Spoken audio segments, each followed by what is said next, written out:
Flirting, a skill that some guys have, meaning that they can get away with saying absolutely anything. It's really salty.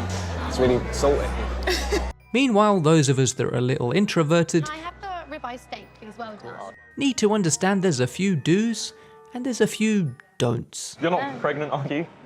That's a joke. No, bad joke.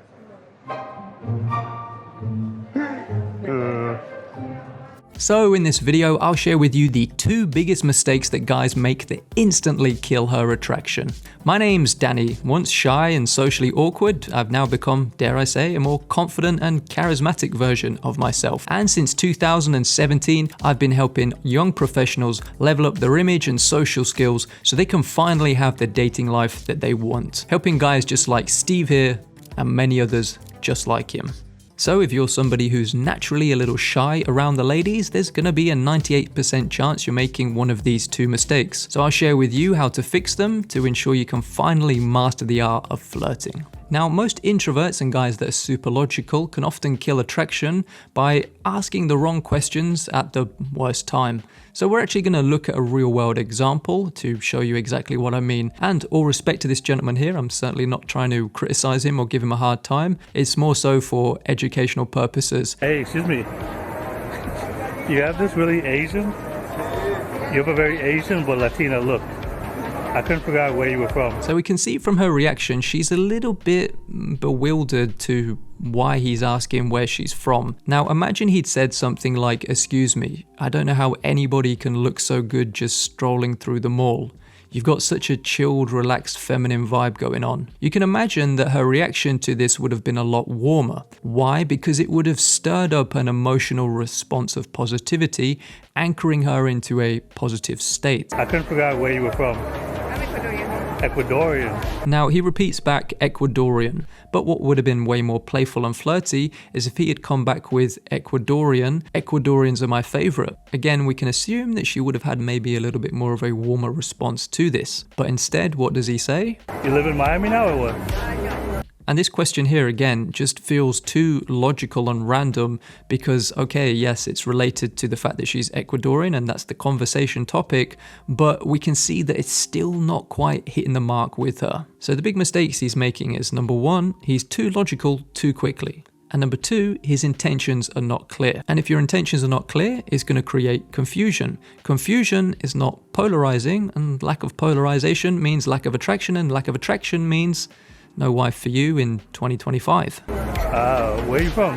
Never ask a girl where she's from. Why? Because every guy that's ever hit on her ever has asked that exact same question. It's simply too basic and it's going to remind her of every other idiot that's tried to hit on her in the past. And our goal is not to be every other idiot that's hit on her in the past. Instead, imagine he'd given her the compliment about strolling through the mall and looking super chilled. You can imagine she would have said thank you, which in turn would have been a perfect time to ask her where her accent's from, which is a natural response because she's just spoken. So your number 1 goal when first meeting her is to get her attention by transferring and expressing your feelings of appreciation for her. So why appreciation? Because honestly, what woman doesn't want to feel appreciated? And showing appreciation is the most tasteful way of showing your desire, i.e. having clear intentions without coming across as crude or cringe. A bad example would be, you look nice, you look really sexy, you look stylish. And yes, technically these give off the feeling of appreciation, but in my own personal experience and working with my guys, I've found that they lack the punch to capture attention. So when delivering the compliment, you want to be as specific as you can. And think about it, your higher self, who's confident, sophisticated, and articulate, he gives a detailed compliment to express how he truly feels. And super important, we're not going to make the compliment solely focused on her appearance. Why? Because that's what every other guy would do. Instead, we want to create a level of authenticity to the compliment by describing the vibe the girl is giving off. Here's a good example. I don't know what it is about you, but you've got such a wholesome, calm, feminine vibe.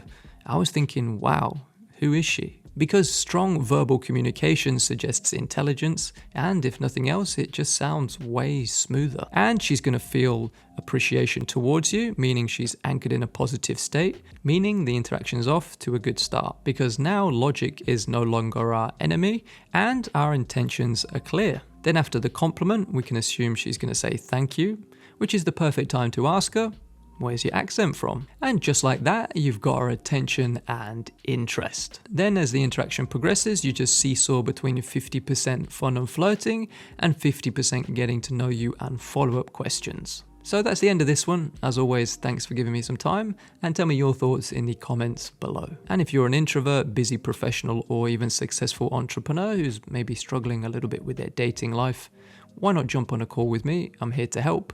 Links in the top line of the description.